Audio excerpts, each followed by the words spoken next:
Inside me, I'm actually a bit of a completist collector. So I was trying to think about, well, how can I focus on a collection that is manageable in terms of both the size of what it would be and also the cost of it. And then through learning about the modern ones, I learned about the historical Grand Seikos, which started on sale in 1960 and sold through probably until about 1974. And as I delved more and more into the history of the brand, I realized the diversity that was available just across that short time period of 14 years, and realized that this really could form, quite a very interesting collection that wasn't just a collection of watches, but also told the story of the brand over a very fixed period of time.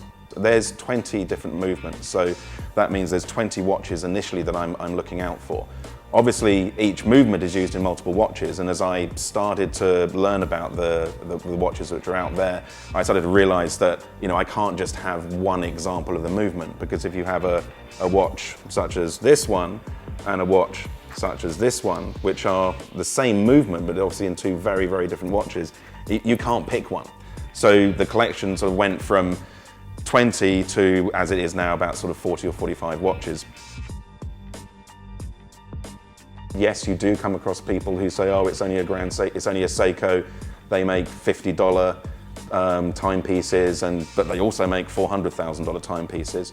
But for me, that's fine.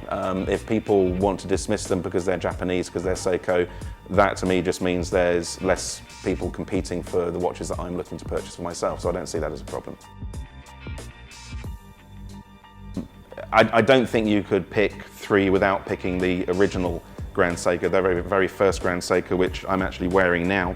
This one is actually from 1963. So that was the watch that really started Grand Seiko off. So that's number one. Number two, this is from the late 60s. This is actually from 1969. It's a 6145 8030. It has a solid 18 karat gold case, which has actually got a hammered detailing on it. And it just has this incredible they call it a starlight dial, which just catches the light in completely different ways depending what angle you're at and how you're lighting it.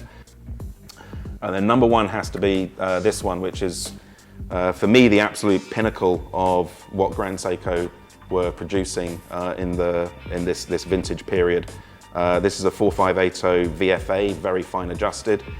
This watch, when it was released, was actually rated to plus or minus 2 seconds per day, with a guarantee of keeping accuracy to within 1 minute per month for the first 2 years. This, at the time, was so far above any other watch being produced by anybody anywhere on the planet.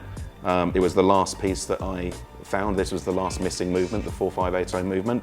And this is the only example of this watch that I've seen on sale in the last 12 to 15 months. So that would be the number one.